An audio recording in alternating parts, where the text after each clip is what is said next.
গতকালকে সৈয়দপুর থেকে আসার পরে আজকে অফিস করলাম। তো অনেকে জানতে চান যে আমাদের ঢাকা ব্রাঞ্চটা কোথায়। তা এই যে রোডটা দেখতে পাচ্ছেন, এই রোডটা হচ্ছে বিটিবি স্টেশন থেকে অর্থাৎ রামপুরা থেকে আমাদের স্টাফ কোয়ার্টার পর্যন্ত আসছে, এবং স্টাফ কোয়ার্টার পর্যন্ত মেরাদিয়া বাজার বলে একটা কথা জায়গা আছে। সেই জায়গায় হচ্ছে রামপুরা থানা, দেখতে পাচ্ছেন রামপুরা থানার মূল ফটকের রোডের মূল গেট। এটা হচ্ছে এই পাশে রামপুরা এবং অপর পাশে হচ্ছে আমাদের রামপুরা থানার গেট, এবং অপর পাশে হচ্ছে আমাদের ওই যে মেরাদিয়া কাঁচা বাজার। তা এই গেট দিয়ে এই রাস্তা দিয়ে ঢুকবেন। তা সামনে একটা রোড আছে, সেটা দিয়ে ঢোকা যায়। এটা দিয়ে ঢোকার পরে সামনে আমরা পাবেন হচ্ছে একটা মসজিদ পাবেন, এবং মসজিদের পাশে পাবেন হচ্ছে রামপুরা থানা। তা এটা যেতে যেতে এবং এই জায়গায় কিন্তু ঢাকা শহর থেকে যত বাস আছে সরাসরি এই জায়গায় স্টাফ কোয়ার্টার যে বাসগুলো আছে, অর্থাৎ মেরাদিয়া বললে সবাই চেনে, মেরাদিয়া কাঁচা বাজার, এখানে সব বাসগুলোই আসে, এবং যে কোনো বাসে যে কোনো জায়গা থেকে আপনি এখানে আসতে পারবেন। এটা হচ্ছে পানির পাম্প এবং মসজিদ, এবং মসজিদ থেকে হাতের যদি আমরা ডানে ঘুরি, মসজিদের সোজা পশ্চিম দিকে দেখতে পারবেন একটা রাস্তা আছে। এই রাস্তা দিয়ে 2 মিনিট সামনে গেলেই কিন্তু আমরা পাবো যে আমাদের ইনস্টিটিউট।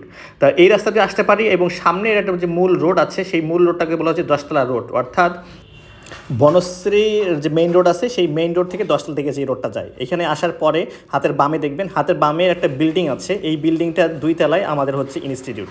দেখেন এখানে দেখেন লার্নিং ইঞ্জিনিয়ারিং ইনস্টিটিউট যে সাইনবোর্ডটা আছে, সাইন দেখা যাচ্ছে। তো এখানে যে 2তলায় একটা সিঁড়ি আছে, সিঁড়ি দিয়ে ঢুকতে হবে, এবং এর সামনে আরেকটা আমাদের আছে আইডিয়াল স্কুল আছে, এবং আইডিয়াল নার্সিং কলেজ আছে। তো এই রোডটা দিয়েও আমরা আসতে পারি, চাইলে রামপুরা থানার সামনে দিয়ে আসতে পারি। আপনারা যে কোনোটা ইউজ করে আসতে পারবেন, অর্থাৎ বাস থেকে নামে 1 মিনিট 2 মিনিট হাঁটলেই আমাদের ইনস্টিটিউট পেয়ে যাবেন। এবং এই ইনস্টিটিউটে ঢাকা শহর থেকে যে কোনো বাসে আপনি চলে আসতে পারবেন, এবং কমলাপুর স্টেশন থেকে রিক্সাও আসা যায়। তা এই যে ইনস্টিটিউটের সাইনবোর্ড এবং সামনে মূল সাইনবোর্ডটা আছে, এবং এইখানে আমাদের ইনস্টিটিউটে আলাদা একটা সিঁড়ি আছে, সিঁড়ির মাধ্যমে উপরে উঠতে হবে। তা প্রতিদিন আমি ইনস্টিটিউটে আসি, আসার পরে প্রতিটা রুমে চেক করি যে কে কোথায় ক্লাস চলতেছে। তা আমরা এখানে দিয়ে সিঁড়ি দিয়ে উঠে সরাসরি চলে যাব আমাদের ইনস্টিটিউটে। এ দেখেন এটা আমাদের সাইনবোর্ড, এবং ইনস্টিটিউটে প্রতিটা কার্যক্রম আমি পুঙ্খানুপুঙ্খানুভাবে অনুসরণ করি, কারণ আমাদের এখানে যারা আসে সবাই শিখতে আসে, এটা শেখা ভালোভাবে হচ্ছে কিনা সেটা আমাকে নজরে রাখতে হবে। তা আমার চেম্বারে আমি এখানে বসে পড়লাম, বসে টসে ব্যাগ ট্যাগ রেখে রেখে আমি একটু পরেই বের হয়ে যাব। বের হয়ে দেখব যে কোন ক্লাসে কী কী চলতেছে। তা আপনারা যারা ঢাকা ব্রাঞ্চে আসতে চান তারা খুব সহজে যে কোনো বাসে এসে মেরাদি বাজারে নামবেন, মেরাদি বাজারে রামপুরা থানার সামনে যাবেন, সামনে থেকে সামনে অগ্রসর হলে আমাদের ইনস্টিটিউট দেখতে পারবেন, এবং এখানে খুব সহজে ইজিলি আসা যায়। তা আমি আমার অফিসে সব কিছু ব্যাগ ট্যাগ রেখে আমি বের হলাম যে দেখি প্রতিটা ক্লাসে কী চলে। প্রথমে চলে গেলাম হচ্ছে আমাদের ইলেকট্রিক্যাল ইন্ডাস্ট্রিয়াল ওয়ারিং সকালের ব্যাচ। আমাদের কিন্তু প্রতিটা ব্যাচ চলে 2 শিফটে, একটা হচ্ছে সকাল 9টা থেকে দুপুর 1টা পর্যন্ত, আরেকটা হচ্ছে দুপুর 2:30 থেকে 6:30 পর্যন্ত। 2 শিফটে চলে, 4 ঘন্টা করে ক্লাস চলে। আজকে ক্লাস ছিল হচ্ছে ফায়ার অ্যালার্ম সিস্টেম। তা আমাদের এখানে টেবিলের উপরে ফায়ার কন্ট্রোলার নিয়ে স্টুডেন্টকে শেখানো হচ্ছিল, ইনস্ট্রাক্টর শেখাচ্ছিল, এবং ফায়ার যে আমাদের এক্সটিংগুইশার আছে সেটা বিষয়ে জানাচ্ছিল। তো এইভাবে তাদের প্র্যাকটিক্যাল এবং থিওরিক্যাল দুইটাতেই আমরা প্রাধান্য দিয়ে থাকি। শুধু প্র্যাকটিক্যাল করলেও হবে না, থিওরিক্যালও জানতে হবে, এবং থিওরিক্যাল জানলেও হবে না, প্র্যাকটিক্যালও জানতে হবে। তা আমি এখানে কিছু প্রশ্ন জিজ্ঞেস করি যে এই লাইনটা কোথায় কানেকশন হয়েছে, এখানে কত যে কারেন্টটা আমরা ব্যবহার করি আমাদের ফায়ার সিস্টেম সেটা ডিসি না এসি। তারা উত্তরগুলো খুব সুন্দরভাবে দিচ্ছিল এবং ভালোভাবে পারতেছিল। তা আমি বললাম যে অনেক ভালো, অনেক স্ট্রং, এবং সব কিছু দেখলাম যে তাদের লেখাপড়া কেমন চলছে, কতজন উপস্থিত আছে সবাই জিজ্ঞেস করলাম। দেখলাম যে একজন অনুপস্থিত, জিজ্ঞেস করলাম যে কী হয়েছে, সে অসুস্থ বা না, সে হচ্ছে ওই যে পাসপোর্টের বা হচ্ছে ভিসার ফিঙ্গার দেওয়ার জন্য গেছে। তো এরকম খোঁজ নেওয়ার পরে আমি সবার লেখাপড়া কেমন চলছে সেটা জানার পরে আমরা এখন চলে যাচ্ছি অন্য একটা ক্লাসরুমে। এবং আমাদের যে বই দেখতে পাচ্ছেন এটা ইলেকট্রিক্যাল ইন্ডাস্ট্রিয়াল গাইড বুক। আমরা শুধুমাত্র শেখাই না, এই গাইড বুকের মধ্যে আমার যে ভিডিওগুলো আছে এবং যেই টপিকসগুলো আছে সেই টপিকসগুলো এখানে দেওয়া থাকে। বইয়ের মধ্যে আমি চেষ্টা করি যে প্রতি মাসে আপডেট করার জন্য, এবং প্রতিটা বইয়ের টপিক্সের উপরে আমরা হচ্ছে ভিডিও দিয়ে দেই। এই ক্লাস থেকে বের হয়ে আরেকটা ক্লাসে গেলাম, আমাদের ইলেকট্রিক্যাল হাউস ওয়ারিংয়ের যে ক্লাসটা, সেই ক্লাসটা এখানে হচ্ছে প্রথম ব্যাচের ক্লাস চলতেছে, প্রথম শিফটের। তাই আমাদের আরেকটা রুমে কিন্তু হাউস ওয়ারিং ক্লাস চলতেছে। আজকে ক্লাস ছিল হচ্ছে লাইটিং প্রোটেকশন সিস্টেম, অর্থাৎ বর্তমানে যে বজ্রপাত হয়, এই বজ্রপাত থেকে কীভাবে বিল্ডিংকে রক্ষা করা যায়, এর জন্য যে এলপিএস সিস্টেম, এই যে লাইটিং দ্বন্দ্ব যে ব্যবহার করা হয়, এটা কীভাবে করা হয়। তা আমি তাদেরকেও জিজ্ঞেস করলাম যে তারা কীভাবে শিখছে, কতটুকু শিখছে, এবং হচ্ছে কোন সাইজটা কেমন হবে। তারাও ভালোভাবে খুবই আনসার দিচ্ছিল এবং খুব ভালো লাগতেছিল। তবে তাদের মধ্যে একটু কমতি ছিল, সেই কমতিগুলো তাদেরকে বলে দিলাম যে তারা একটু বাসায় প্র্যাকটিস করবে, খাতায় লিখবে, এবং ইনস্ট্রাক্টরকেও ভালোভাবে বলা হচ্ছে যে আপনারা ভালোভাবে শেখাবেন।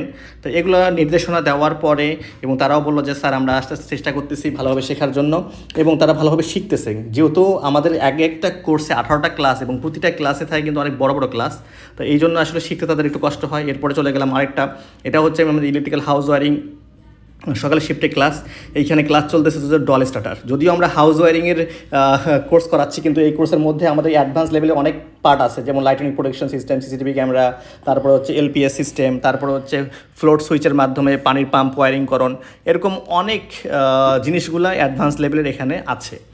তারা ম্যাগনেটিক কন্ডাক্টর, তারপরে ফ্লোটলেস রিলে, এগুলোর মাধ্যমে সেই প্র্যাকটিসগুলো করতেছিল এবং ইনস্ট্রাক্টররা বোর্ডের মাধ্যমে বুঝাইছেন এবং আমাদের যে টিভি আছে টিভির মাধ্যমে চিত্র সব দেখানো হয়েছে, সবাই কানেকশন করতেছিল। আমিও খোঁজখবর নিচ্ছিলাম যে তারা ঠিকমতো করতেছে কিনা। তো প্রতিদিন এটা আমার একটা রুটিন ওয়ার্ক। আমি যদিও ক্লাস নেই না, কিন্তু ক্লাস না নিলেও প্রতিটা ক্লাস অবজার্ভ করি যে কেমন শিখতেছেন। এবং আমাদের ঢাকা ব্রাঞ্চ বলেন, সৈয়দপুর প্লাস বলেন, সবখানে আমরা চেষ্টা করি সবাইকে হাতে কলমে থিওরিক্যাল এবং প্র্যাকটিক্যাল উভয় শেখানোর জন্য। কারণ আমাদের এখান থেকে যারা শেখে তারা কিন্তু দেশের বাইরে বিভিন্ন জায়গায় কাজ করে, তো থিওরিক্যালও জানতে হবে, প্র্যাকটিক্যালও জানতে হবে, এবং তাদেরকে আমরা সবসময় ড্রয়িং করাই। তো আমি এর পরের যে টেবিলটা আছে সেখানেও গেলাম, তাদেরও খোঁজ নিলাম, এবং সবাই খুব মনোযোগ সহকারে কাজ করতেছিল এবং শিখতেছিল। কারণ এই কারিগরি শিক্ষাটা আসলে খুব মজার, যদি আপনার ভালো লাগে তাহলে অনেক মজার লাগবে। এবং প্রতিটা কোর্সের আমাদের বই আছে, ডায়াগ্রাম দেওয়া আছে, ভিডিও দেওয়া আছে, ইনস্ট্রাক্টর শেখাবে, হাতে কলম করানো হয়। তা আমি দেখলাম আমাদের খাতার মধ্যে সুন্দর করে চিত্র অঙ্কন করছে। তো এটা চিত্র একটু আঁকা বাঁকা ছিল, বললাম যে আপনি আঁকা বাঁকা করলেন কেন, সুন্দর করতে পারলেন না? পরে পাশে আরেকটা খাতা পাইলাম, সেখানে অনেক সুন্দর করে চিত্র করা, অর্থাৎ ড্রয়িংগুলো করা। তা আমরা এই ড্রয়িংগুলো প্রতিটা ক্লাসে করাই, যাতে তারা হচ্ছে ফ্রি হ্যান্ডে যেন আমাদের কানেকশনগুলো করতে পারে এবং মানুষকে যেন বুঝাইতে পারে, আর কাজটা যেন প্রপারভাবে ডেলিভার দিতে পারে। তা এদের সঙ্গে কথাবার্তা বলে, এদের খোঁজখবর নিয়ে, ওনাদেরকেও কিছু কোশ্চেন করে আমি আবার পরের স্টেপে যাওয়ার চেষ্টা করতেছি। এবং আমাদের ইনস্ট্রাক্টর নজরুল, সে কিন্তু খুব ভালোভাবেই বুঝায় এবং বন্ধুসুলভভাবে সবাইকে বুঝায়। এবং আমাদের রিসিপশনে থাকে হচ্ছে আমাদের সীমান্তর কাজ হচ্ছে আমাদের সেলস করা, সেলসের কিছু টিম আছে, অর্থাৎ আইটেম আছে, আমরা ক্লাব মিটার সেলস করি। আর এটা হচ্ছে আমাদের রিসিপশন, অ্যাডমিশন সেকশন। এই অ্যাডমিশন সেকশনে ওরা অ্যাডমিশন নেয়। তো এই অ্যাডমিশন থেকে বের হয়ে আমি চলে গেলাম আরেকটা ক্লাসে। এই ক্লাসটা হচ্ছে আমাদের আগের যে ক্লাসটা, সেই ক্লাসটা প্র্যাকটিক্যাল চলতেছে এখন, ওই যে চ্যানেল ওয়ারিং কেটে কীভাবে করা হয়। তো অনেকেই বলেন যে শুধু চ্যানেল ওয়ারিং করলে কাজ পাওয়া যায় না। আসলে স্যার, আমরা চ্যানেল ওয়ারিং শেখাই, এটার পাশাপাশি যাবতীয় যে কাজগুলো আছে, টেস্টিংগুলো, সেটাও শেখানো হয়। তো আজকে ওয়ারিংয়ের পাশাপাশি টেস্টিংও চলতেছিল আমাদের, হচ্ছে মেগার দিয়ে ইনসুলেশন টেস্ট, কন্টিনিউটি টেস্ট, এই টেস্টগুলো চলতেছিল। তো এখানে ওরা চেক করতেছিল যে কীভাবে 45 ডিগ্রি অ্যাঙ্গেলে কাটা যায়। তা আমি দেখা দিলাম যে এইভাবে কাটতে হয়, ওরাও ট্রাই করতেছিল, এবং ওরা হচ্ছে ক্লাব মিটার দিয়ে কন্টিনিউটি চেক করতেছিল। এবং আমি জিজ্ঞেস করলাম যে মেগার দিয়ে, অর্থাৎ ইনসুলেশন টেস্টার দিয়ে কি কন্টিনিউটি চেক করা যায়? একজন বললো না, একজন বললো যে করা যায়। তারপরে দেখাই দিলাম যে কীভাবে কী করতে হবে। এটা হচ্ছে ইনসুলেশন টেস্টার।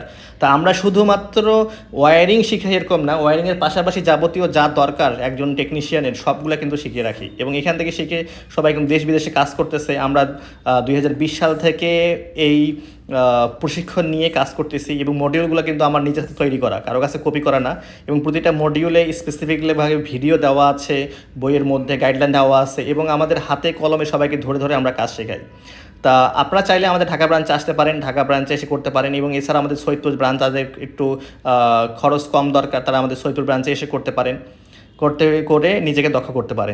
যারা বিদেশ যাবে তাদের সঙ্গে আমার সঙ্গে একটা ইয়ে থাকবে যে 3টা কাজ শিখে যাবেন। একটা হচ্ছে ড্রাইভিং, টেকনিক্যাল কাজ এবং ভাষা। এখানে তারা চেক করতেছিল যে তাদের 90 ডিগ্রিটা ঠিক হয়েছে কি না। তা ভালো লাগলো, দোয়া করবেন। আসসালামু আলাইকুম।